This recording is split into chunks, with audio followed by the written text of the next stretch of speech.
రండి. ఈరోజు బర్త్డే విషయమై ఒక మాట జ్ఞాపకం చేసుకుందాం. సోదరి పరిమళ బర్త్డే విషయం ఒక జ్ఞాపకం చేసుకుందాం. ప్రసంగి గ్రంథము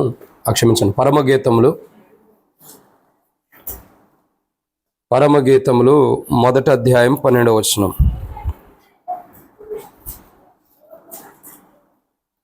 పరమగీతములు మొదటి అధ్యాయము 12వ వచనాన్ని ఒక మాట జ్ఞాపకం చేసుకుంటూ వద్దాం. రాజు విందుకు కూర్చుని ఉండగా నా పరిమళ తైలపు సువాసన వ్యాపించెను.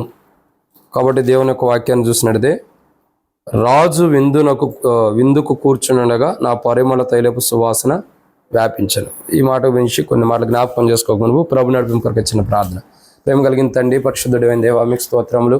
మీరు ఇచ్చిన కృపకై వందనాలు తండ్రి. మీ దాసురాలు మా ప్రియ సహోదరి పరిమళాన్ని బట్టి స్తోత్రములు. సహోదరిని బట్టి గత సంవత్సరాలన్నీ కాచి కాపాడి మరో సంవత్సరంలో సజీవులుగా ప్రవేశింపజేసే స్తోత్రాలు. ఆరోగ్యం ఇచ్చారు, వందనాలు దేవా. నూతన సంవత్సరం తనకి దయాకిరీటంగా బహుమానికి ఇచ్చినందుకే స్తోత్రములు. ఈ సంవత్సరంలో మీ ద్వారా గొప్ప ఆశీర్వాదాలు పొందుకున్నట్లు సహాయం చేయమని, ఈ వర్తమానం ఎంత దీవించి శత్రు సిగ్గు మీకు మహిమ తెచ్చుకుని గొప్ప కార్యం జరిగించి మాతో మాట్లాడి అక్కర తీర్చమని, ఈరోజు వర్తమానం ద్వారా మీరు మాకును ఏం బయలుపరచాలనుకున్నారో మీ చిత్తం బయలుపరిచి శత్రు సిగ్గు మీకు మహిమ తెచ్చుకుని గొప్ప కార్యం జరిగించి మాతో మాట్లాడి అక్కర తీర్చమని ప్రభువైన యేసుక్రీస్తు నామం పేరట విశ్వాసంతో స్తుతించి ప్రార్థించి అడిగి పెట్టుకుంటున్నాం తండ్రి, ఆమె. కాబట్టి దేవుని యొక్క వాక్యాన్ని చూసినట్లయితే పరమగీతములు మొదటి అధ్యాయము 12వ వచనం. పరమగీతములు మొదటి అధ్యాయము 12వ వచనంలో ఒక మాట రాయబడుతూ వచ్చింది. రాజు విందుకు కూర్చుండగా నా పరిమళ తైలపు సువాసన వ్యాపించెను. కాబట్టి దేవుని యొక్క వాక్యాన్ని చూసినట్లయితే ఇక్కడ రాయబడిన ఒక మాట ఉంది, పరిమళ తైలపు సువాసన వ్యాపించెను. కాబట్టి ఇక్కడ రాయబడిన కోణంలో పరిమళ తైలం ఎలాంటిదంటే సువాసన కలిగినది, వ్యాపించేది. 3 విషయాలు చెప్పవచ్చు దీంట్లో. ఒకటి, పరిమళ తైలం యొక్క గొప్పతనం ఏంటంటే సువాసన కలిగింది, అంటే ఎంతో మధురమైన సువాసన. పరిమళపు తైలపు యొక్క సువాసన ఎలాంటిదంటే ఎంతో శ్రేష్టకరమైనది, ఎంతో ఘనమైనటువంటి సువాసన కలిగినటువంటిది. కాబట్టి మనం ప్రభువైన యేసుక్రీస్తు ప్రభువారిని సొంత రక్షకుడిగా అంగీకరించినప్పుడు, యేసు ప్రభు ద్వారా మన పాపాలు క్షమించబడి, యేసు ప్రభు ద్వారా మన పాపాలన్నీ కూడా ఆయన స్వరక్తం ద్వారా కడగబడినప్పుడు మనలో సువాసన వచ్చేది. ఎప్పుడు వచ్చేది? ప్రభు రక్తం ద్వారా మనం కడగబడినప్పుడు. అందుకే మనం చూస్తున్నట్లయితే బైబిల్లో రాయబడుతూ వచ్చింది. అపోస్తలుడైన పౌలు ఎఫెసీయులకు రాసిన పత్రికలో ఒక మాట ఉంది. అపోస్తలుడైన పౌలు ఎఫెసీయులకు రాసిన పత్రిక 2వ అధ్యాయం 1వ వచనం. మీ అపరాధముల చేతను పాపముల చేతను మీరు చచ్చిన వారే ఉండగా ఆయన మిమ్మల్ని క్రీస్తుతో కూడా. కాబట్టి ఈ బ్రతికింపులోనే సువాసన వస్తుంది. ఎప్పుడు వస్తుందండి సువాసన? బ్రతికింపు అంటే క్రీస్తులో మనం ఎప్పుడైతే బ్రతుకుతున్నామో, క్రీస్తులో ఎప్పుడైతే మన యొక్క జీవితం అపరాధముల చేత పాపముల చేత చచ్చినటువంటి స్థితి నుండి మార్చబడి ఒక రూపాంతరంలోకి ఎప్పుడైతే వస్తామో, కొత్త జీవితంలోకి ఎప్పుడైతే వస్తామో, అప్పుడు మన జీవితం ఏమైందంటే ఆ క్రీస్తు రక్తం ద్వారా ఎప్పుడైతే మనం కడగబడతామో, ప్రభువైన యేసుక్రీస్తు ప్రభు ద్వారా మనం ఎప్పుడైతే బ్రతికించబడిన అనుభవంలోకి వస్తామో అప్పుడు మనలో సువాసన ఉంటుంది. ఆ సువాసన ఎలాంటిదంటే పరిమళ తైలం, అంటే ఎంతో గొప్ప సువాసన. ఆ పరిమళ తైలంలో నుండి వచ్చేది ఏంటంటే గొప్ప సువాసన ఉంది. ఆ సువాసన ఎలాంటిది? చాలా మధురమైనది. ఇక్కడ అంత మధురమైన సువాసన మన జీవితాల్లో ఎప్పుడు వచ్చిందంటే, పరిమళ తైలం లాంటి సువాసన ఎప్పుడు వచ్చిందంటే క్రీస్తుతో పాటు బ్రతికి ఉన్నప్పుడు. క్రీస్తుతో పాటు బ్రతికి ఉన్నప్పుడు అంటే క్రీస్తుతో పాటు మనం సజీవులుగా ఉన్నప్పుడు, క్రీస్తుతో పాటు బ్రతికి ఉన్నప్పుడు. అంటే క్రీస్తుతో పాటు బ్రతికి ఉండాలంటే అంతకుముందు ఎలా ఉండాలనేది బైబిల్ చెబుతుంది. ఎఫెసీయులకు రాసిన పత్రిక 2వ అధ్యాయం 1వ వచనంలో మీరు అపరాధముల చేత పాపం చేత మీరు చచ్చిన వారే ఉండగా. అంటే మనం ఎలా ఉండామంటే క్రీస్తులో బ్రతకకు మునుపు పాపముల చేత అపరాధం చేత చచ్చిన వారు. ఎప్పుడైతే పాపములు ఒప్పుకుంటామో, అపరాధములు సరి చేసుకుంటామో, అప్పుడు క్రీస్తులో బ్రతుకుంటాం. అప్పుడు ఏం జరిగిద్దంటే పరిమళపు తైలం యొక్క సువాసన మనలో నుండి వచ్చింది. ఏమొచ్చింది? సువాసన. ఆ పరిమళ తైలంలో ఉన్న సువాసన అంటే అలాంటి సువాసనకరమైన జీవితము, అలాంటి మధురమైన జీవితము, అలాగూ ఎంతో శ్రేష్టకరమైనది. సువాసన అందరూ పీల్చుకుంటారా వద్దనుకుంటారా? పీల్చుకుంటారు. అంటే అంత మధురమైన జీవితాన్ని క్రీస్తు మనకిస్తాడు. అలాంటి జీవితం ఎప్పుడు వస్తుందంటే మన జీవితంలో క్రీస్తుతో పాటు మనం బ్రతికి ఉన్నప్పుడు, మరి అలాంటి క్రీస్తుతో పాటు బ్రతికుండి అలాగూ క్రీస్తులో మనం జీవించినప్పుడు పరిమళ తైలం లాంటి సువాసనకరమైన జీవితం మనకి ఇవ్వాలని ప్రభు మనం ఏం చేయాలా? ప్రార్థన చేసుకోవాలి. ఇది మొదటిది. ఇక రెండో విషయం అక్కడే రాయబడుతుంది. పరమగీతములు 1వ అధ్యాయము 12వ వచనం. రెండవ మాట ఏంటంటే, నా పరిమళ తైలపు సువాసన వ్యాపించెను. పరిమళ తైలం ఎలాంటిదంటే రెండవదిగా వ్యాపించేటటువంటిది.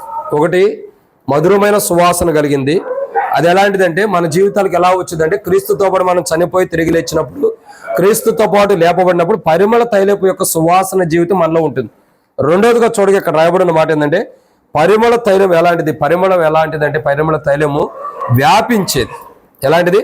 వ్యాపించేది. అంటే పరిమళ తైలం అనేది మనం ఒకవేళ మన దేహానికి ఏదైనా ఆ యొక్క పరిమళ తైలం రాసుకున్నాం అనుకోండి, అది మన దగ్గరే ఉండదు, ఇతరులకు వ్యాపించింది.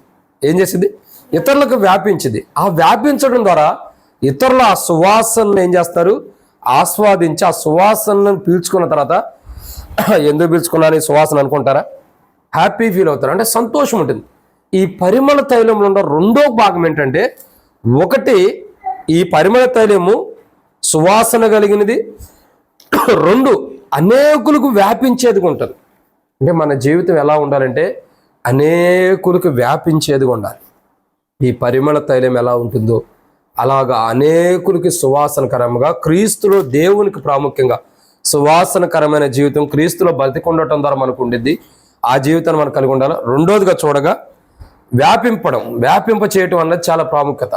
అంటే మనలో ఉన్న పరిమళ తైలం ఎలాంటిదంటే అనేకులకు వ్యాపింపజేసింది. అంటే మన దగ్గరతోనే అంతమైపోదు, అనేకులకు కూడా వ్యాపింప చేయబడింది. కాబట్టి మన జీవితం ఎలా ఉండాలంటే ఒకటి సువాసనకరమైనది ఉండాలి. అది ఉండాలంటే మన పాపంలో అపరాధంలో చచ్చిపోయిన స్థితిలో ఉండాలి, క్రీస్తుతో లేపబడినట్టు ఉండాలి. రెండోదిగా మన జీవితం క్రీస్తు ఇస్తున్న మన జీవితం ఎలా ఉండాలి? అనేకులకు వ్యాపింప చేయబడిందిగా ఉండాలి. అంటే అనేకులకు క్షేమకరంగా ఆశీర్వాదకరంగా అది వ్యాపింప చేయబడినట్టు ఉండాలి. మూడోదిగా క్రీస్తులో మనకు ఇవ్వబడుతున్న జీవితం ఎలా ఉండాలంటే ఈ నూతన యొక్క అంటే బర్త్డే జరుపుకున్న మన జీవితాలు ఎలా ఉండాలంటే మూడోదిగా పరమగీతములు 1వ అధ్యాయం 12వ వచనం, నా పరిమళ తైలపు సువాసన వ్యాపించెను అని బైబిల్ రాయబడుతుంది. ఈ పరిమళ తైలం ఎలాంటిదంటే మొట్టమొదటిగా సువాసన కలిగింది, రెండోదిగా వ్యాపిస్తుంది, మూడోదిగా ఎలాంటిదంటే అనేకులకు సంతోషాన్ని ఇచ్చేది. ఎలాంటిది? అనేకులకు సంతోషాన్ని ఇచ్చేది. ఈ పరిమళ తైలం యొక్క ధన్యత ఏంటంటే, ప్రత్యేకత ఏంటంటే సువాసన కలిగింది, వ్యాపించేది. మూడోదిగా చూడగా అక్కడ పరిమళ తైలం అనేకుల్లోకి వెళ్ళటం ద్వారా ఏమొస్తుంది? సంతోషం వస్తుంది అనేకులకి. కాబట్టి ఎలాంటి సంతోషం వస్తుందంటే మొదటి దినవృత్తాంతముల గ్రంథం 16వ అధ్యాయం 16వ అధ్యాయం 27వ వచనం. నేను ముగిస్తున్నాను. మొదటి దినవృత్తాంతముల గ్రంథం 16వ అధ్యాయం 27వ వచనం. ఘనత ప్రభావములు ఆయన సన్నిధిలో ఉన్నవి, బలమును సంతోషం ఆయన వద్ద ఉన్నవి. అంటే క్రీస్తులో ఉన్న సంతోషము మనలోకి వచ్చింది, తర్వాత మనలో నుండి ఏమైంది? అనేకుల్లోకి వ్యాపించింది. ఒకటి దేవునిలో మనం బ్రతకడం ద్వారా క్రీస్తులో ఉన్న సువాసన మనలోకి వస్తుంది, అనేకుల దగ్గరికి వెళ్తుంది. రెండు, ఆ సువాసన అనేకులకు వ్యాపింపజేయబడుతుంది. మూడోదిగా అనేకులకు సంతోషాన్ని ఇస్తుంది. ఈ పరిమళ తైలం ఏం చేస్తుంది? సంతోషం. ఓ రకంగా చెప్పాలంటే పరిమళ తైలం యొక్క సువాసన కానీ పరిమళ తైలం ఎలాంటిదంటే అనేకులకు సంతోషాన్ని ఇస్తుంది. కాబట్టి ఎలాంటి సంతోషము అంటే క్రీస్తులో, అంటే దేవునిలో ఉన్న సంతోషం. యెహోవా యొద్దన ఏముందండి? బలమును సంతోషములు ఉందంట. అంటే దేవునిలో ఉన్న సంతోషము మన జీవితాల ద్వారా అనేకులకు వెళ్తాను. దేవునిలో ఎలాంటి సంతోషం ఉందో అలాంటి సంతోషాన్ని మనం పొందగలుగుతున్నాం. కాబట్టి ఇక్కడ మొదటిగా మన జీవితాలు పరిమళ తైలం లాంటి జీవితం ఎలాంటిదంటే ఒకటి సువాసన కలిగింది, రెండు వ్యాపించేది, మూడు దేవుని దగ్గర ఉన్న సంతోషాన్ని మనం కలిగి ఉంటాం, అనేకులకు ఆ సంతోషాన్ని ఇచ్చే అనుభవం ఉంది. నాలుగోదిగా పరిమళ తైలం ఎలాంటిదంటే పరమగీతములు 1వ అధ్యాయం 12వ వచనం. పరమగీతములు 1వ అధ్యాయం 12వ వచనం. రాజు విందుకు కూర్చుని ఉండగా, నాలుగో మాట ఎట్లాంటిదంటే ఇక్కడ ఇంకో విషయాన్ని మనం చెప్పవచ్చు. ఏంటి? రాజు అంటే ఎవరంటే భౌతికమైన విధానంలో మనం చూస్తున్నాం. ఈ భూ సంబంధమైన రాజులు వారి జీవితాల్లో వారి విందులో కూర్చున్నప్పుడు వారి దగ్గర పరిమళ తైలపు యొక్క సువాసన వచ్చిందంట. ఏమొచ్చింది? పరిమళ తైలపు యొక్క సువాసన. అంటే రాజులకు కూడా సంతోషాన్ని ఇస్తుంది. ఎవరికి ఇస్తుందండి? రాజులకు కూడా ఆనందాన్ని ఇస్తుంది, సంతోషాన్ని ఇస్తుంది. రాజులందరికీ ఏమిస్తుందండి? సంతోషం, ఆనందాన్ని ఇస్తుంది. నిజంగా పరిమళ తైలం యొక్క గొప్పతనం చూడండి. ఒకటి, సువాసన కలిగింది, మధురమైన సువాసన కలిగింది. 2, వ్యాపించేది. 3, అనేకులకి దేవునిలో ఉన్న సంతోషాన్ని పంచేది. 4వదిగా చూడగా రాజులకే సంతోషాన్ని ఇచ్చేది. రాజులు విందుకు కూడి ఉన్నప్పుడు, రాజులు విందులోకి వచ్చినప్పుడు, రాజు విందు భుజించడానికి వచ్చినప్పుడు, రాజులు విందు తినడానికి వచ్చినప్పుడు ఆ రాజులకి ఏముంటుంది? చూడండి, విందు దగ్గరకు రాగానే వారిలో ఒక రకమైన సంతోషం వచ్చేసింది. విందు దగ్గర రాగానే ఏమొస్తుంది? ఒక రకమైన సంతోషం. ఎందుకని? ఆ పరిమళ తైలపు యొక్క సువాసన వారి దగ్గరికి రావటం ద్వారా ఆ రాజులందరికీ ఏమొస్తుందండి? సంతోషం వచ్చేస్తుందంట. అబ్బా, ఎంత గొప్ప సువాసన ఇదని చెప్పని భోంచేసేటప్పుడు వాళ్ళు అసంతృప్తితో ఉండకోకుండా సమృద్ధైన భోజనం చేయటం కొరకై ఈ విందు ఎలాంటిది? చెప్పండి, ఈ విందు ఎలాంటిది? సమృద్ధైన సమృద్ధిగా వాళ్ళు భోజనం చేయడం కొరకై ఈ పరిమళ తైలం ఏం చేస్తుంది? దానికున్న ధన్యతను బట్టి రాజు విందు చేసేటప్పుడు కూడా ఆనందకరంగా భుజించేటట్టు చేస్తుంది. ఎన్నో మాట ఇది? 4. ఇక 5వ మాట చూసి ప్రార్థన చేసుకుందాం. 5వ మాట ఏంటంటే పరమగీతములు 1వ అధ్యాయం. పరమగీతములు 1వ అధ్యాయము 13వ వచనం.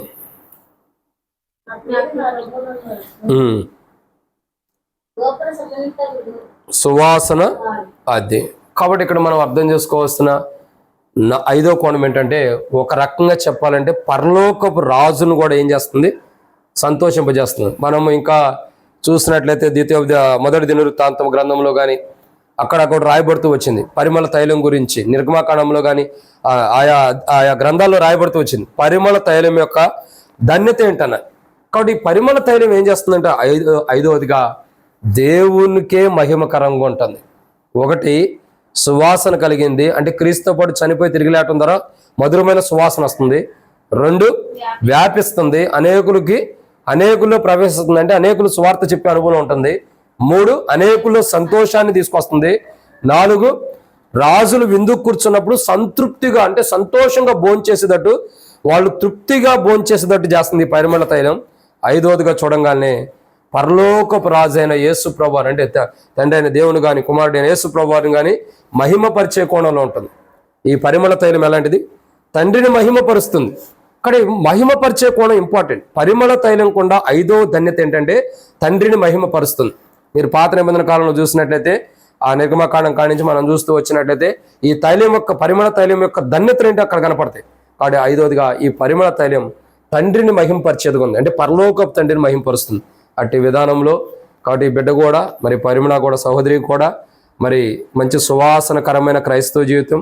అందుమాత్రమే కాదు, అనేకులకు సువార్తను చెప్పే వ్యాపించేటటువంటి క్రైస్తవ జీవితం, అనేకుల్ని సంతోషింపజేసే క్రైస్తవ జీవితం, రాజుల్ని అంటే తృప్తిగా భోంచేసేది, అంటే అనేకులకు తృప్తినిచ్చే క్రైస్తవ జీవితం. ఇంకా చూడగా దేవుని మహింపరిచే క్రైస్తవ జీవితాన్ని పరిమళ తైలం కొన్న 5 ధన్యత ఈ బిడ్డ కూడా కలిగి, అంటే ఆ పేరు పెట్టుకున్నది కాబట్టి, ఆ పేరు కలిగి ఉంది కాబట్టి, పెట్టుకుని కాదు కలిగి ఉంది కాబట్టి ఆ పేరుకు తగ్గ విధానంలో ఆ బిడ్డ కూడా జీవించినట్లు అట్లాంటి 5 అనుభవం దేవుడు వ్యాపింపజేసే అనుభవం, క్రీస్తులో సువాసన, క్రీస్తులో వ్యాపింపజేసే సువార్త విషయమై దేవుని సంతోషింపజేసే జీవితం, రాజులు అంటే తృప్తిగా అనేకులకు తృప్తినిచ్చే క్రైస్తవ జీవితం, ఇంకా దేవుణ్ణే మహిమపరిచే క్రైస్తవ జీవితాన్ని ఈ బిడ్డకి క్రీస్తులో ప్రభు పరిమళ తైలమునకు ఉన్నటువంటి ధన్యత ఈ బిడ్డ సహోదరి పరిమళకు దేవుడు ఇచ్చినట్లు ఈ సంవత్సరం, నూతన సంవత్సరం దయాకిరీటంగా ఇచ్చాడు కాబట్టి అటు సంతోషాన్ని ప్రభు ఇచ్చును గాక. బర్త్డే విషయమై ఒక వాగ్దానం చదువుదాం. బర్త్డే విషయమై ఒక వాగ్దానం చదువుదాం. ఎన్నో సంవత్సరం అమ్మా? 15 కంప్లీట్ అయ్యి 16 వచ్చినాయి. సరే,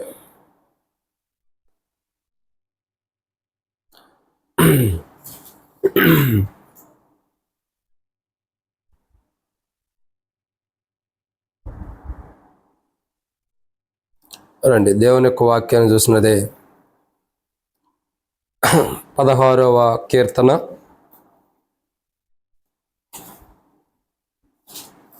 16వ కీర్తన